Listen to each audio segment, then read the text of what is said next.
आपण करतोय तिखट पुरी। त्यासाठी मी एक मोठी वाटी गव्हाचं पीठ घेतलंय, आपण ते मिक्स करणार आहोत।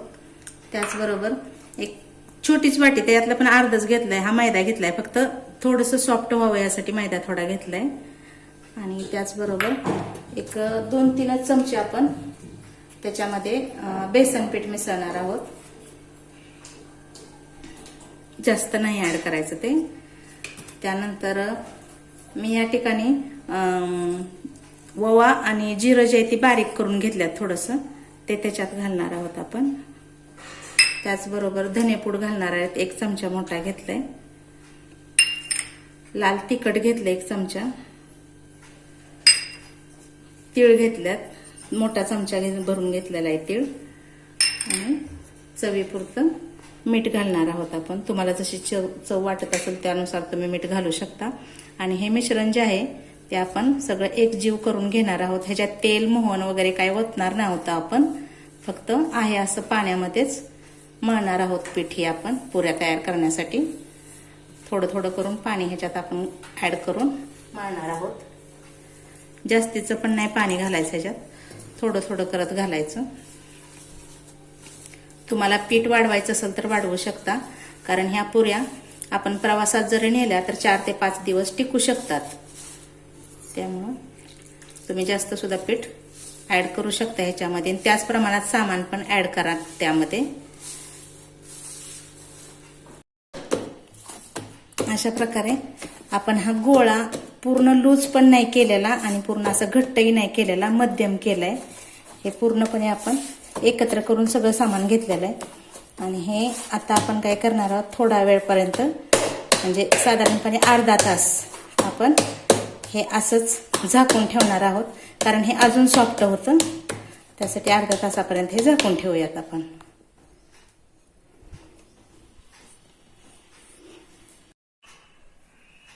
अर्धा तास झालाय, आपण हे पीठ बाजूला काढून घेऊयात। तुम्ही पाहू शकता एकदम सॉफ्ट असं झालेलं आहे। ह्याचे छोटे छोटे गोळे तयार करून घेऊया आपण, चपाती लाटायला कसे करतो तसे, किंवा तुम्ही छोटे छोटे पुऱ्या जर बनवल्या ह्याच्या तरीही चालू शकतात। ह्याला पीठ नाही लावलं तरी पण चालू शकतं। असंच जर आपण मळून जर आपण हे लाटलं ना तरी पण चालू शकतं। आपण ह्याचे गोळे करून घ्या, चपातीला बनवतो तसे, आणि लाटून घेऊया। साधारणपणे ह्या साईजचे गोळे करूया आणि लाटून घेऊया।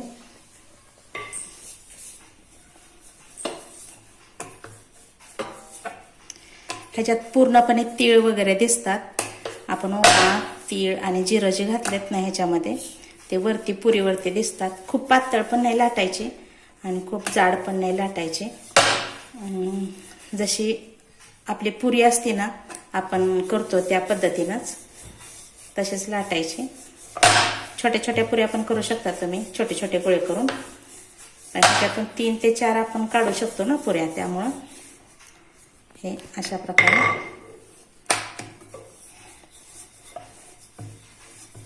आपण काय करूया आता, हे जे आहे ना ह्यातनं आपण छोटे छोटे पुऱ्या तयार करून घेऊयात। हे बघा अशा पद्धतीनं सहज 4 होतात एका ह्याच्यामध्ये लाटण्यामध्ये। एक एक लाटत बसण्यापेक्षा हे खूप सोपं जातं।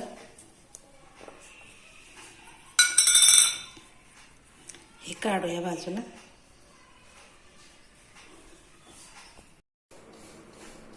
हे बघा सहज निघते हे काढूया आपण।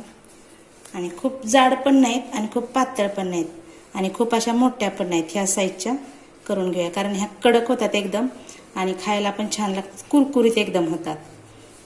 एका ह्याच्यात 4 झाल्यात, आपण अशाच बाकीच्या पण लाटून घेऊयात। आपण दुसरी पुरी पण लाटून घेऊयात चपाती। सहज लाटता येतात, कारण हे अर्धा तास आपण भिजत घातलेलं होतं पीठ, त्यामुळे पूर्णपणे सॉफ्ट झालंय। आपण मुलांच्या डब्याला सुद्धा देऊ शकतो हे।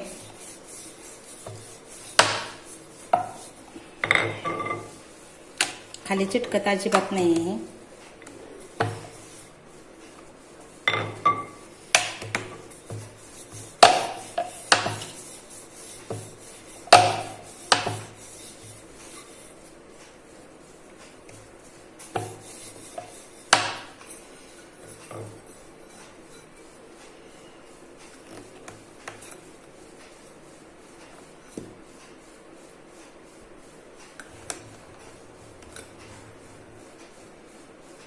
अगदी टम फुगतात ह्या पुऱ्या.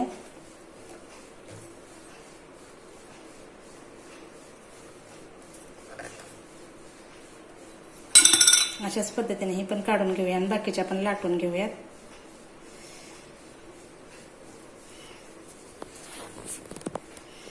एका डिशमध्ये काढून घेऊयात.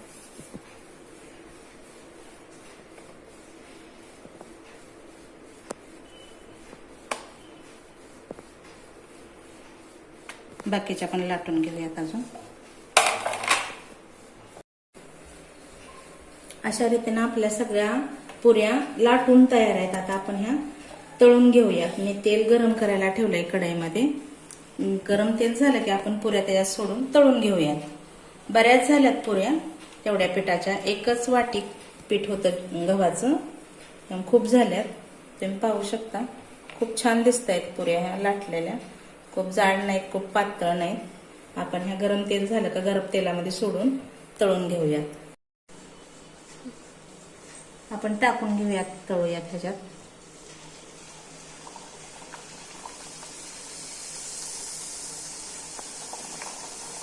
हे बघा खूप छान फुगतायत पुऱ्या.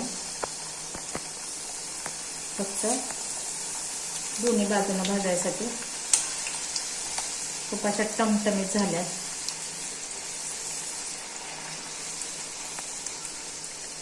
गॅस थोडा कमीच करा, कारण जास्त मोठ्या गॅसवरती करपल्या जातात.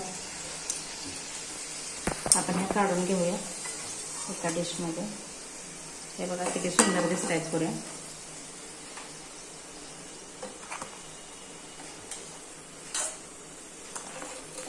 अशाच पद्धतीने दुसऱ्या पण तळून घेऊयात.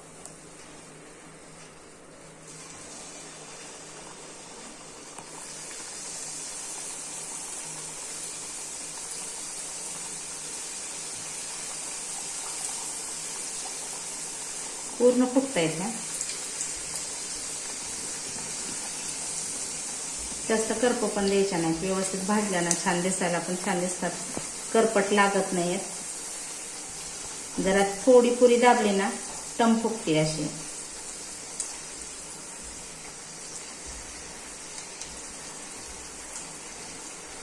फक्त सोनेरी कलर येईपर्यंत भाजायचं ह्याला. आपण काढून घेऊयात हे आपण.